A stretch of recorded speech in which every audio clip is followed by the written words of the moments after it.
Recording in progress. We are in progress, as Zoom has now informed us that we're in progress. Hi, everybody. Welcome back to The Broken Brain. It's me, Dwight, your host for another look at the intersection of psychology and culture, and as we often are able to do, art as well. This is a filmmaker interview, which I've been privileged to do a lot of over the last year or two. And today I am joined by Rachel Suissa, who is the writer and director of Greek Mothers Never Die, which is just had its American debut at the San Francisco Greek Film Festival. Did I say that right? That's the festival you're at, right? Yes, absolutely. Okay. Yeah. Hi, everybody. Thank you for joining me today, Rachel. I'm really glad to have you. I'm glad to be here. So this is, I'll read the little description here, but I want you to be able to tell people about the story. But it says, in the press release, let's go with that first. This story of a lonely 35-year-old yearning to escape her overbearing Greek mother and her unsuccessful life. So everything changes when her mother unexpectedly passes away and returns as a neurotic ghost. So it's one of these descriptions that when I got that, I was like, all right, I'm in, right away. It sounds like something that is very fascinating. And as it turns out, it is. So yeah, what would you tell people about what this movie is about and how you decided to make it? Yeah, sure. Just on IMDb, somebody made a mistake and she's 26, not 36. Yeah, that's what. See, I was reading this little announcement and I was like, wait, was she 35? Yeah. Yeah. That seemed older. No. So she's 26 okay. And still a late bloomer. The reason why I did this movie that way is because, first of all, I've always been a fan of supernatural movies. And when I was younger, in the 90s, there were plenty of those. And we loved them. And then somehow the industry moved on from that to go in different genders.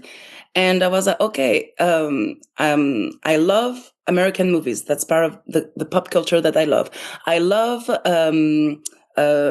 romances, comedies, all those things with which I grew up. And I love supernatural things. And I thought, okay, why don't we bring all that together in my version of what would be a romantic super comedy and do it with that maverick spirit, indie style, but a movie that speaks to a very large audience, and that has this more commercial feeling, let's say, that people wouldn't necessarily, in the indie world, people would say, oh yeah, that's an indie movie, totally. And other people that are not that familiar would just watch it, as they would watch any comedy, and it's and so the reason why I went with that movie particularly is because it's inspired by it's based on my one woman show that I was doing years ago in France when I grew up in France, and so that's where I started.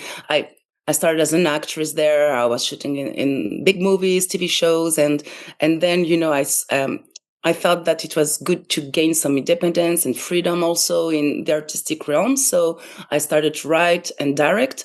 So then I did my first movie, which was a Netflix original, and that was a very big success, A Dangerous Liaison. And but all this writing, directing started with one thing: my mother.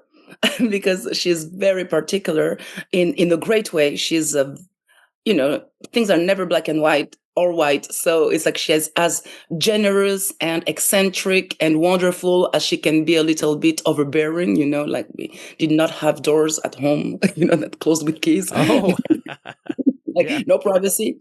And so I always thought when I was younger, I said, when you have a mom like that, you have only two choices in your life: psychoanalysis or one woman show, and take it with a lot of humor.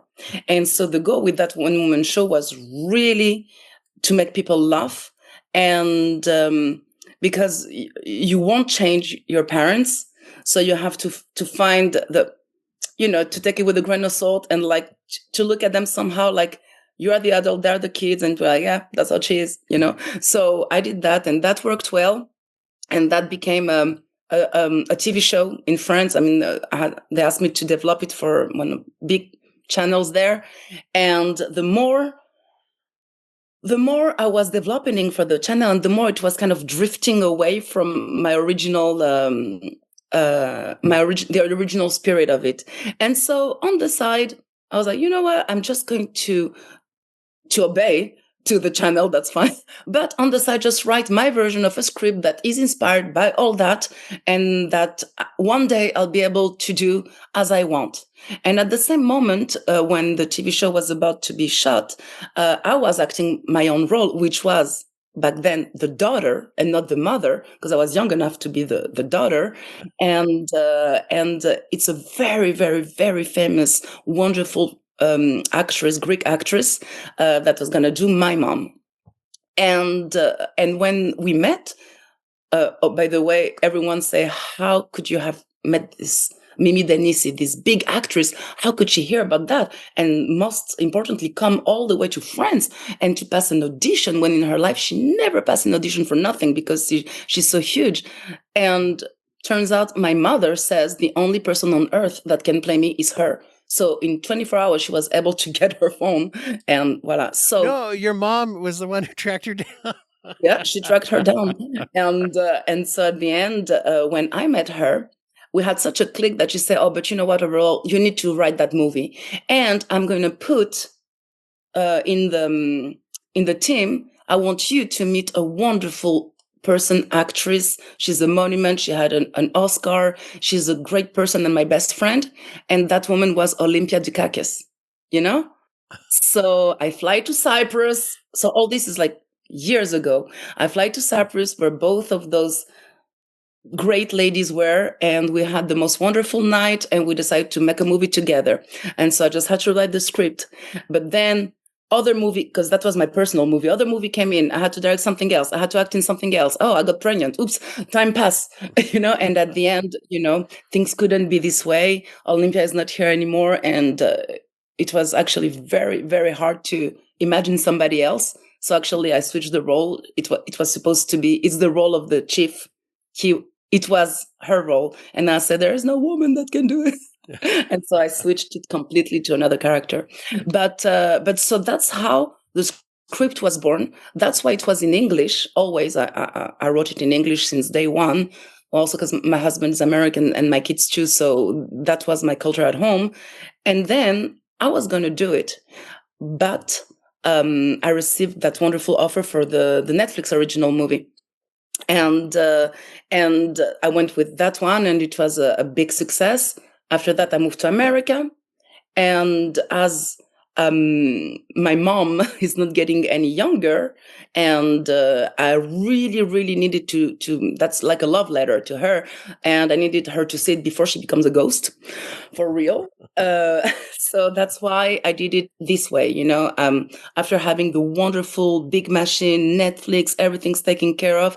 I was like, okay, now I'm going to do the indie style, a different kind of freedom, very less budget, and tell the story this way. And so that's why we're here today.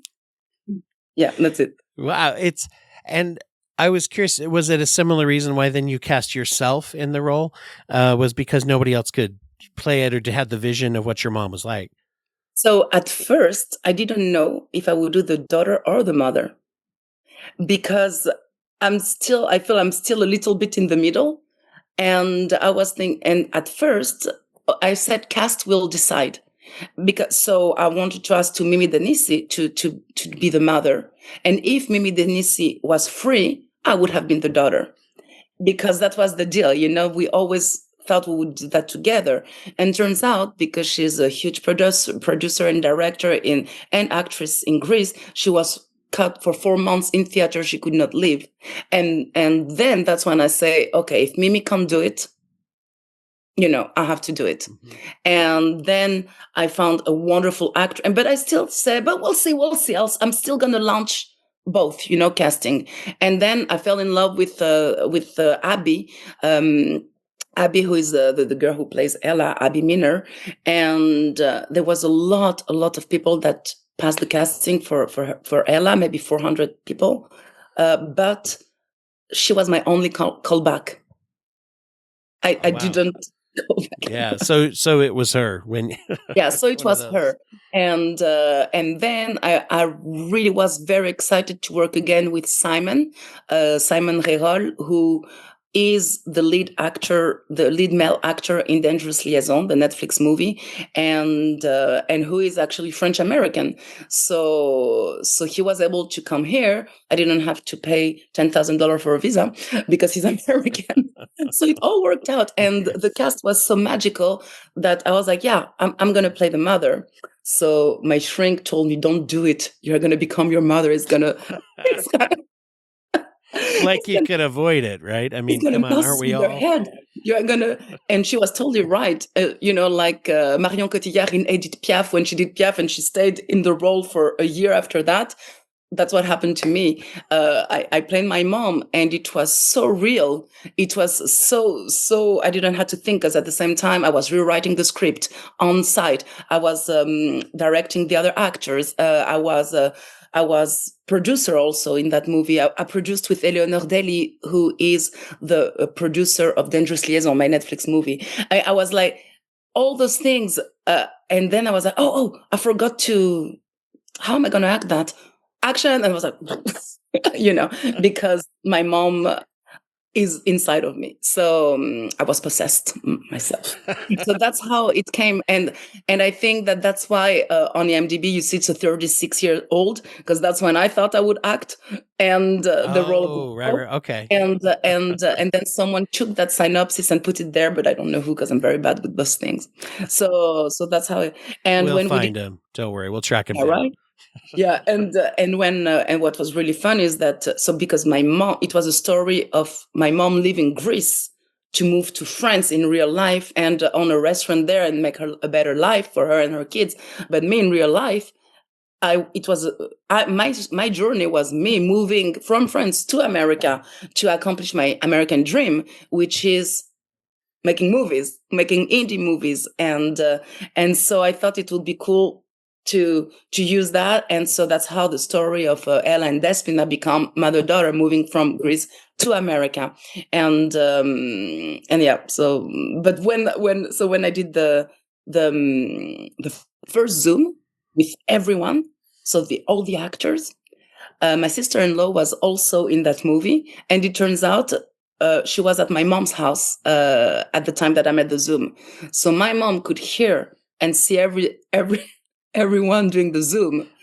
And me, I was super emotional. I was like, oh, she's going to feel the love, and it's going to be wonderful. And so at the end, she says, everyone was wonderful. Oh. But you are not going to act like that. Oh, no. I was like, what? She's like, your accent and your reactions, you're too dramatic, and your accent is bad and it's too strong. And I was like, and I was really hurt. And one of the other guy that knows me for a very long time called me back to say, I thought you went very easy on your mother. Her accent is way worse than that, and she's way more dramatic and mean. And I was like, oh, okay, thank you. Your mom's confirming some of the, yeah. I always wonder how parents feel when they're portrayed in these kind of semi-autobiographical kind of things, where, especially when you're doing comedy and you're playing up, drama, I guess, too, but you're playing up some of the aspects of your mom's type of mothering that, that play well for laughs on screen. But you look at that and it's like, as a parent, you're like, ooh, yeah, I was kind of, At first, yeah. She was used to it because of the one woman show. And she would sometimes say, yeah, you forgot when, you forgot to say to the people when I cut all the labels of your dresses to make you believe you were a size 8 when you were 16. You forgot that part, and I was like, oh yeah, mom. Got it. Yes. This was fascinating. She's like the star, and because it doesn't hurt me, so I don't accuse her of anything. I just share with the world. Mm-hmm. So there is no shame, and so when I did that movie, because that movie is particular for me, because when I did the one woman show, the TV show, just before that it aired, so it was about her and my stepfather, but my stepfather died 1 week before. So he never got to see his own role. Christos on stage on TV, and so I was like, oh my god, I hope this time she's not going to be a ghost before that it airs. So that's what I wanted to do super fast, and so it was 3 stages for my mom about how she perceived the movie. First, the Zoom. For me, it was terrible because I was really hoping she would say, oh my God, it's wonderful. But the 2 things she said, oh, Papa Rachel, how are you going to be able to do all this, to take care of your kids, you have back problems and at the same time to do a movie? It's crazy. And then you're not going to act like this because it's too, I'm not like that. Then there was the moment that she saw the movie. And, but it was complicated because she does not speak English. So I had, like, for every scene, I had to put pause, introduce. So it was a little bit. Oh, wow. But then, so I said to her, so when you see it, how does it feel? And she said, oh, well, it's like it's me and you on screen. I was like, yeah, exactly. She said, it's me. I said, yes, it's you. And at the very dramatic moment where, because, well, I'm not going to spoil anything. We know she becomes a ghost. So obviously there is a little stage there where she dies in the movie. That for me is so dramatic for me personally as Rachel, as a filmmaker, because it's me being my mom, seeing myself dying from a heart attack, but at the same time thinking my mom must see her daughter dying of a heart attack. It must be super traumatic. And so I'm recording her, watching her, the movie, and she's like that.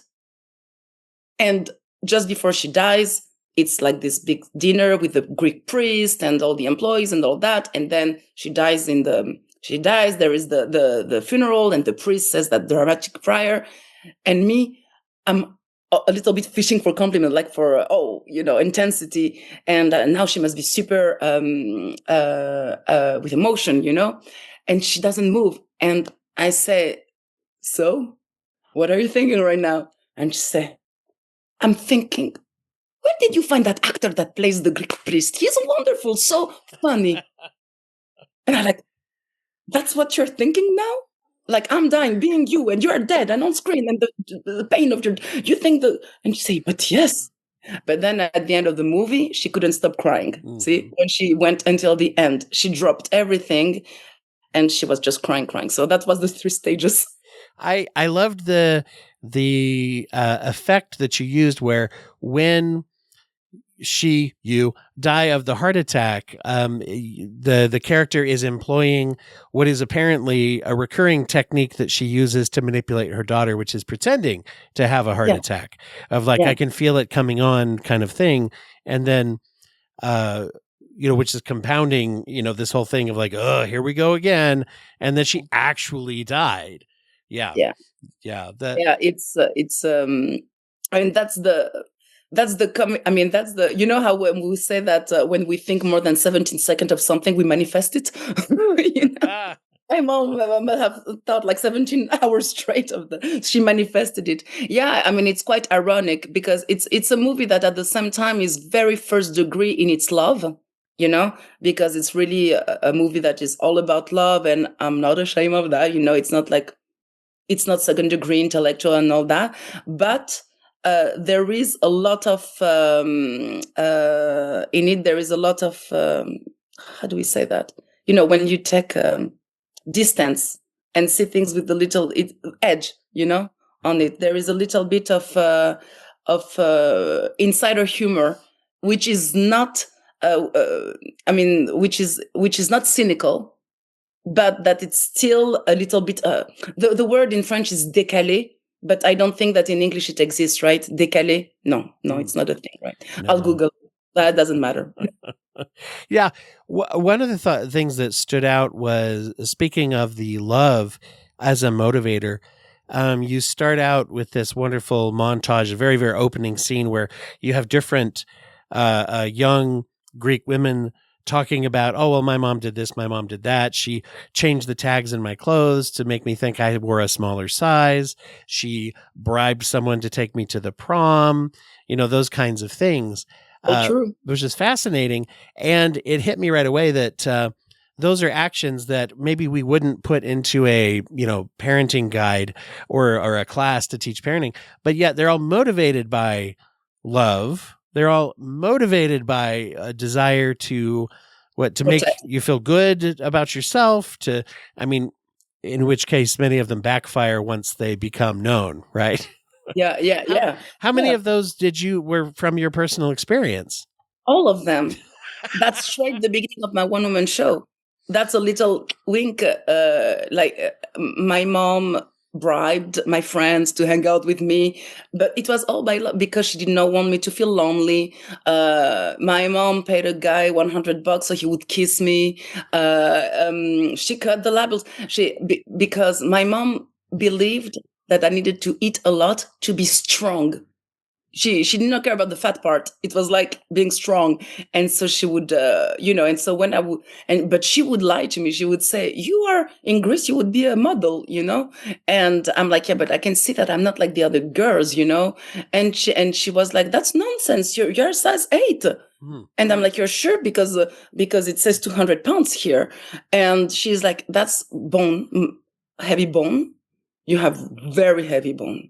They're like, yeah, but now my pants, they don't close. And she said, yeah, that's a problem with the detergent, the washing machine So and she stuff. would double down on each of these Yeah. techniques where you'd be like, I think I see through this. And she's like, no, you don't. And when I was young, I didn't know she was lying. So she was my best friend. She was like my hero, And then there is the most, for me, the most personal part in the movie is that I don't want to spoil everything, but there is a moment that there is this encounter between the first love of Ella and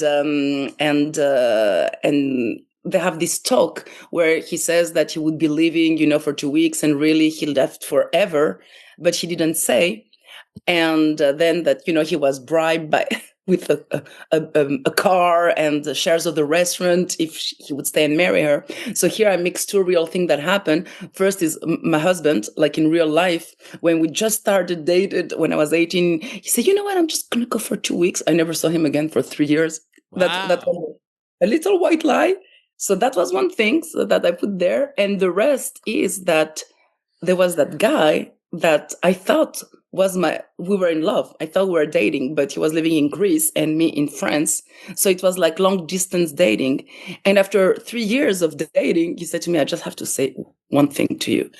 So I'm with you. So I love you so much, but it's because my mom, your mom, she said that I had to say that I was in love with you because if not, you would start to smoke weed and eventually kill yourself. And that I would save you by saying that, and that if eventually I was with you and marrying you, I would have shares of her restaurant and the Lamborghini. And I just thought you needed to know that. And I'm like, but I start loving you because she said you were in love with me. And so she did it to both of us. So that. So how did it hit you when you discovered something that, because that's pretty big, right? That's a pretty big event in your life, that here's someone who you were in love with, and it's like, here's the kind of I'm imagining like kind of puppet strings, marionette strings, right? Of just okay, let's get over here. Once again, motivated by love. But when you discovered that these things were true, and some of the deceit and some of the back, dealing, what were the reactions? I can only imagine they weren't always. You probably didn't in the moment go, oh. No, I went underground. I was like, Jesus, I want to live here. No, I went to see her and I confronted her, but she negate. I mean, she never admit it. And then I realized that's part of, Greek moms can be mythomaniac sometimes, meaning that she really believed she didn't say those things, that he misinterpreted. And at the end, I thought it doesn't really matter. But I'll start to just not trust as much, and double check. But I know that everything she did was because she wanted me to feel joy. She wanted, I was not the most confident when I was young. She wanted me to feel that a guy likes me, you know? She wanted me to feel loved. So when there was that point, when you pass that point, you say, oh, okay, so that's how she is. You're like, okay, so now, instead of all my life being like, why are you doing that? It's like, Mom, I know you've been doing that and that. And to say you the most, I mean, well, we're here now. In the movie, there is a scene that I had to cut because it's the only scene that I could not feel the right way to play. So in real life, so in the scene, the dads die. You know, the died of there is that the husband died. Mm-hmm. So in real life, my stepfather died, and my mom, she never told me. Like so it was this thing that he was in Greece for his retirement, and every day I would say, so how is that? Because he couldn't always speak at the phone at the nursing home, whatever. And so she said, oh, she's fine. I'm like, are you sure? Because this night I dreamed that he was saying goodbye to me. He stopped my dream. He said, I have to go. And I'm like, are you sure? And he said, yes, he had the nice sirloin steak for lunch, nice meat. I'm like, okay, good. 1 month pass. A month pass. And I'm like, so do you still want to do that and that? Because Dad, and she says, nah, we have time. I said, but I thought we didn't have time because Dad, when he's going, and she was like, yeah, we're good. I'm like, Mom? She said, yes. Did Dad die? And she's like, yes. And I'm like, but when? I mean, we have to bury him. We have to go to Greece. We have to find the clothes. We have to find the suit. And does my brother know? And he said, oh, yes, don't worry. I did that. It was like 3 weeks ago. I mean, I was like, what? And I said, yes. You remember when I went to do you remember when I told you that I was going to the country house there because we had a plumbing issue with the employees of the restaurant that I wouldn't be reachable for 24 hours? I said, yeah. She said, well, she said, I take the flight. I went, I buried, clack, came back. I took pictures. He was beautiful. So I wrote that in the movie. Okay. I couldn't wait. Was it a little too heavy memory for you? No. It's because in real life, it was so not heavy because I'm so used. I was shocked, but I was not mad because in real life, I'm like, that's just my mom. You know, it had to be like that. And she's like, yes, with the little voice of, she said, well, and so there was no heavy feelings, drama involved. It was just, for me, of course, it was like, hey, to my brother, Christos, do you know that your dad is dead? And she said, yeah, she told me yesterday. Jesus. Wow. And he said, what do you want? It's our mom. It doesn't, why overthink it? But that's something that in real life, when you've been with our mom for 20, 30, 40 years, it works. But in a movie, it doesn't work. People will not believe it. Huh. So I cut the scene because my daughter was devastated in the movie by everything I was saying, which is a normal reaction. And I was like, yeah, but no. But it wasn't a normal situation. I mean, the normal for you and your brother was different. Your normal was very different than other people's normal. Exactly. And yes. It's always interesting to me when true stories often are cut from things like this because they would take people out of the movie. People would be like, oh, that never happened. It's like, that literally happened. That's and reality is worse than fiction, you know? Yes. But it's, I mean, it's, but when I'm doing this movie, it's really to, it's not to show to say, hey, you remember this and this and this and this. It's to show that this and this and this, I completely get it, that it's out of love. And I'll probably be the 2.0 version of her with my daughter later, you know? This is something that I thought was another great effect or a great mechanism, I guess you could say, is that you introduce along with all of these sort of like extreme measures that these women are talking about. Like, my mom did this, my mom did that. The concept of Greek mothers never die was introduced very metaphorically, of like, oh, we grow into that, and we have, especially if we have daughters, this perpetuates. And then you use that to bridge into, but in this case, in the protagonist's case, this was literal. My mom survived death. And so I thought that was a very fascinating tie-in when you were taking that. Now, the one woman show you talk about, it sounds like that was more literal, as far as here's how these patterns perpetuate and what it was like to live through that. Yeah, because in the one woman show, it's I was 25, and I was in other problematics. I was not a mom yet, so it was really me trying to fight to be. See, in the movie, she's a singer. She wants to become a singer, but the mother wants her to take over the restaurant. And when I was doing my one-man show, I was in a different stage of my life. I wanted to become an actress, and my mom was like, "Well, who's going to take over the restaurant?" Mm-hmm. So I was I didn't. It was not about passation. It was not about the one-man show. Was not about all those things that I experiment and how is that gonna go when I'm gonna grow into myself being a woman and bringing all that trauma. That would have been in the number 2 one woman show. and also it was about my everyday life at that point, when as you grow and as you think about, everyone has or is going to lose his parents, and probably one day will die too. And it's like, and for me, if I had to do a movie about, the death part, if I had take away the death part, the movie would work also, it would work.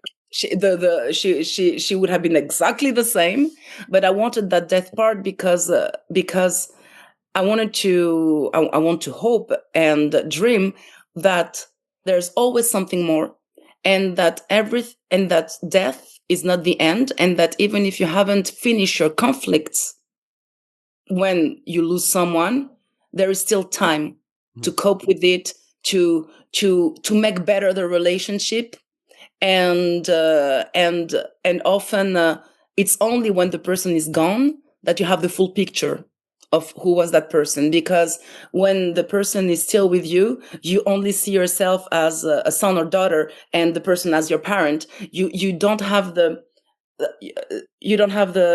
plane view, from like the drone view that you can see or have. But something happens when the person passes, is that you start collecting the pieces, and then you realize that she was just like you when she was younger, or he. And so it's just the reason why I went through the whole metaphor, or we always become our mother. Literally, it worked. In this case, she never died. It was more because it was important for me to bring that message of hope.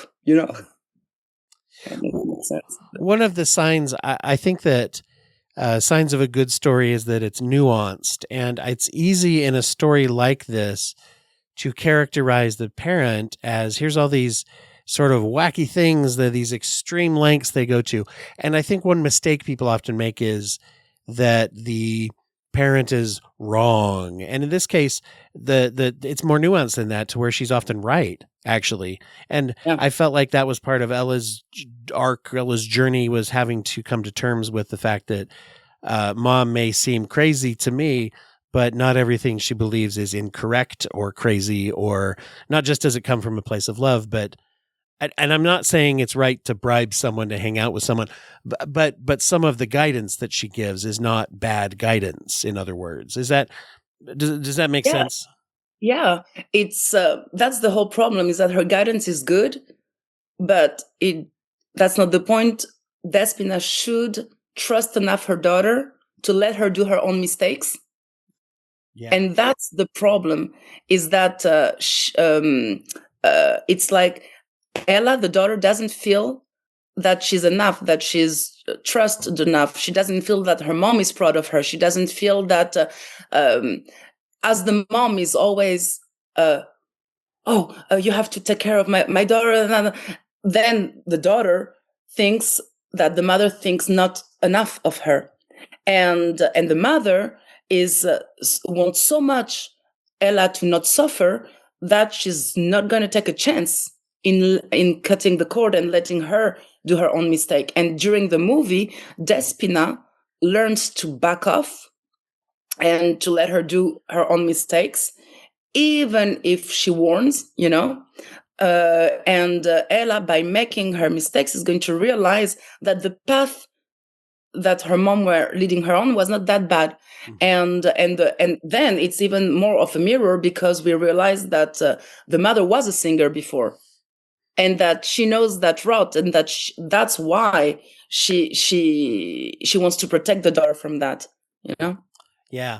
And it's interesting because when we as parents look and say, oh, there are deficits here that I didn't teach and trust my child to make some of those things. And those things pop up throughout life where it's like, oh, did I never teach you how to do this? Oh, okay, I guess I better try. And in this case, it would usually be too late. But in this case, she's able to actually address some of the deficits in the relationship or in her teaching and trusting that would usually be, if you realized it at that point, right at the deathbed, it would be like, well, it's too late.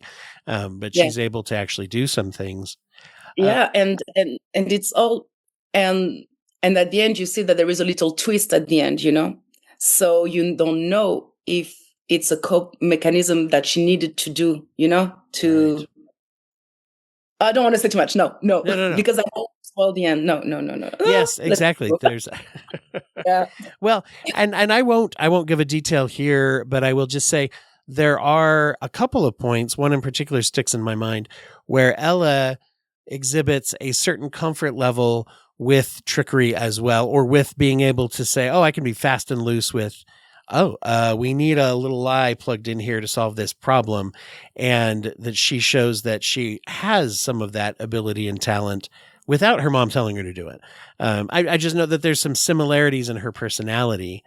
Yeah. You mean when she has to save the day? You mean with yes, when she where there's a situation that makes her friend look like, oh, well, you're gonna get fired. No, you're not. No, I'll just say this instead. Yeah. What happens in the way the movie is balanced is that at the beginning of the movie, Despina takes all the place, right? She's so huge, and Ella is all little. And during the movie, what's going to happen is that it's going to reverse. The mother is going to take a little bit less place, and so that will allow Ella to spread the wings, become better, bigger, and assert her personality.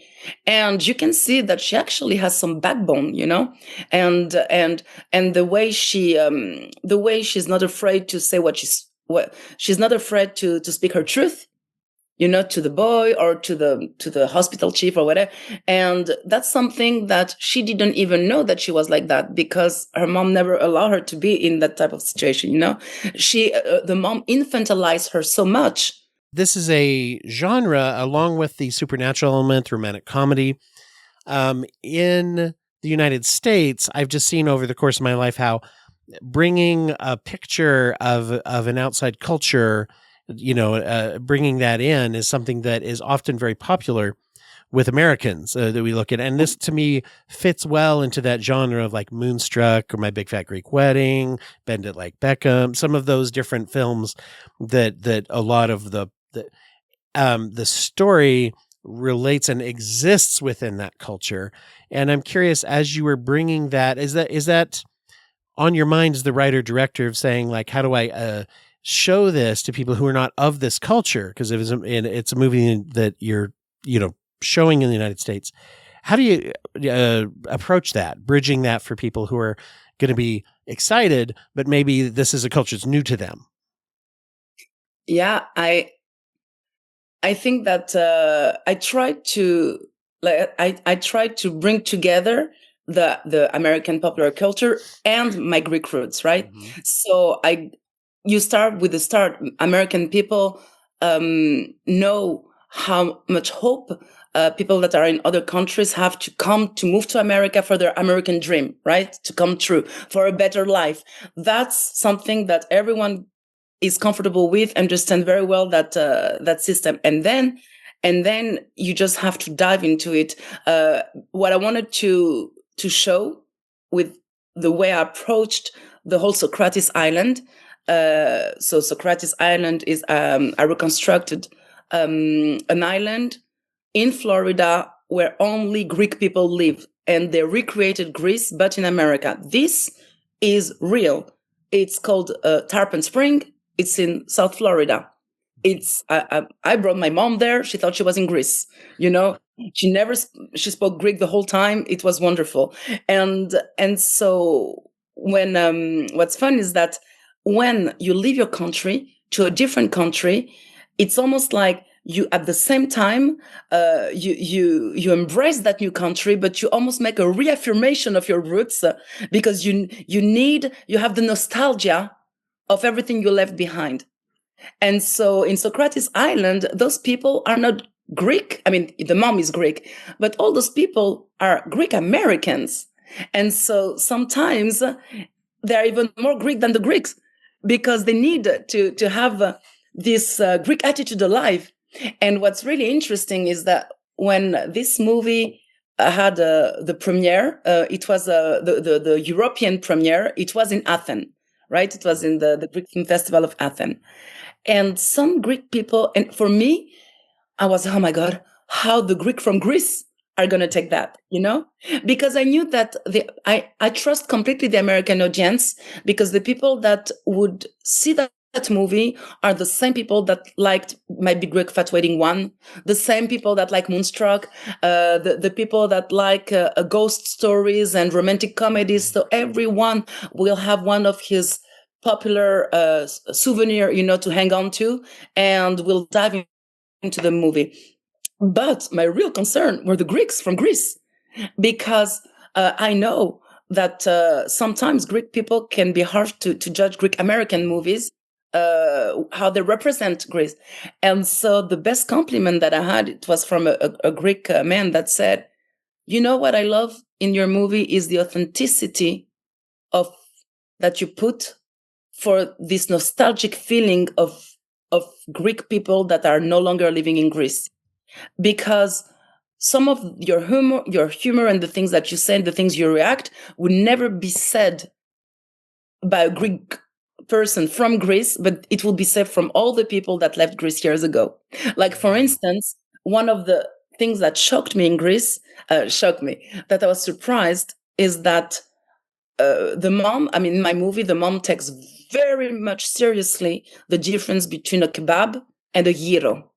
You know? I loved this little part where she, in fact, led to a lecture of a potential customer, right? Of saying like, exactly. No, you were not going to order it that way. Yeah. When really it's exactly the same ingredients, it's the exact same sandwich. But gyro came first, and then the Turkish, for her perspective, stole it, and she wants to reaffirm the Greek identity and how Greece is better, right? Because that's all she gets. That's all she has left. When the movie was aired in Greece, that's not the joke where people laugh. They laughed in other jokes. And then at the end, I say to one girl, I say, why is no one laughing? It's because, and you know what the girl say? She said, because we all say kebab. Oh. Greece. We don't say gyros. I'm like, what? My mom would have a heart attack right now. See, but she left Greece 40 years ago. Yes. So she doesn't know that, Well, that's a fascinating, that's a little wrinkle that I would not have known about, but it makes total sense of being like, I'm hanging on to this. And then that became a thing for her, that maybe isn't shared when you go back to there. Wow. That's wild. Well, it's debuting in a couple days after this recording, the 15th, March 15th. You're going to debut at the Greek Film Festival in San Francisco. Is there any word or anything we can tell people yet on where they're going to eventually be able to see this? Yes. Or where's that going to be distributed? Absolutely. So the movie is going to be distributed with Gravitas Venture. So I'm very, very happy about that. It's going to come out on it will start with VOD demand, Apple TV, iTunes, the 9th of May, and for Mother's Day. And if you want to support the movie, it will be awesome to pre-order it, because if in America 200 people pre-order the movie, then when you go on Apple TV, we'll have a nice poster there, and that changed the course of life of a movie. So, and that will be really awesome. And then we'll have some special screenings that are coming in case you want to, in case, it's like the people are there and want to see it. So we have, of course, the 15th of May, there is the opening of the Greek Film Festival. That is a wonderful festival, the oldest Greek one in America. Then we'll have the 30th of March in Fort Lauderdale at the Savour, and that's made with the Hellenic Film Society of South Florida.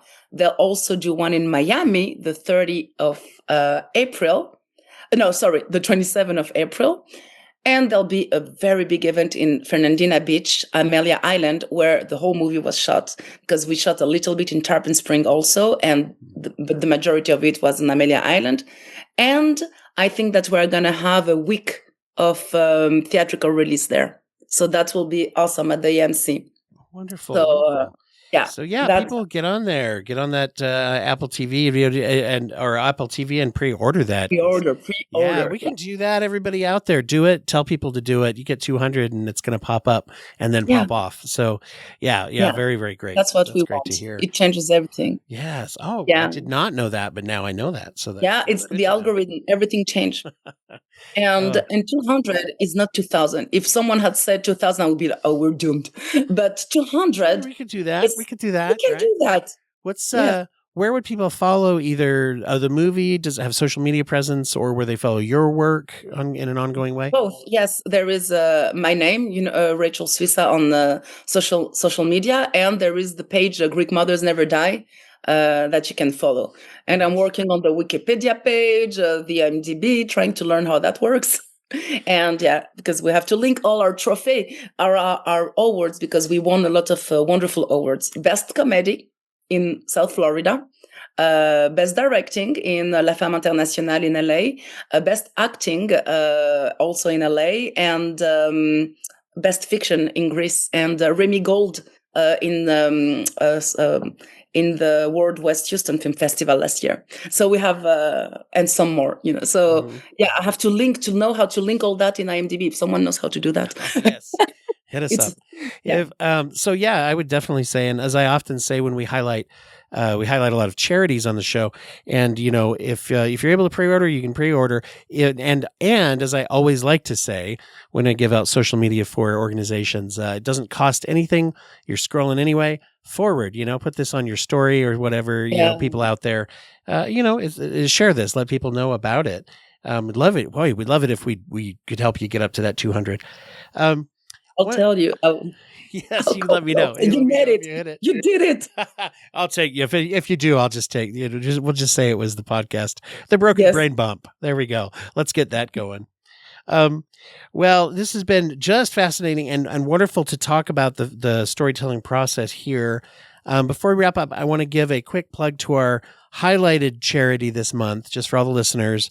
If you go to baketheirday.org, you can find the website for Bake Their Day, which is a nonprofit bakery in Guam that they found a cool niche to help out youth that are in custody or in treatment centers who will be alone and maybe not have the family supports for their birthday, and they come and bring birthday cakes to those youth. And so that's definitely a worthy cause. I encourage people to go to baketheirday.org to share that. Any of you who become new Patreon subscribers during this month, then as long as you are a member of the Broken Brain Patreon, you get the bonus materials, and 50% of your donation will go to Bake Their Day for the duration of your membership as well. So everybody remember that. That's the March the March highlighted charity. So Rachel, this has been wonderful. Once again, thank you so much for taking the time, and thank you for putting this wonderful story out into the world as well. Oh, thank you very much, Dwight, for having me. It was a pleasure to talk with you. It was like two friends having a coffee. So, and thanks for everyone for listening. Well.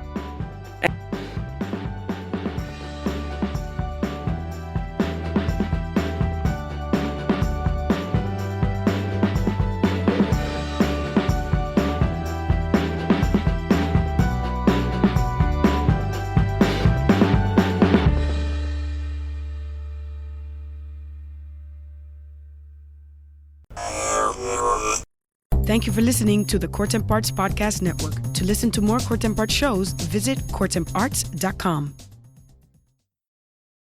No one hates history, they just haven't found the right teacher yet. Or in this case, a nerdy best friend who loves to tell you all about world history, women's history, and weird history. Hi, I'm TK, the creator of For the Love of History podcast, a place for people who want to learn more but don't know where to start, and history lovers who want to break from the mainstream. From rat trials to warrior women, we cover topics from every country and era. Whether you're a history expert or just starting out, there's a place for you here in the Time Machine. So join me every Friday on your favorite podcast platform and YouTube for a brand new topic. See you there. Bye!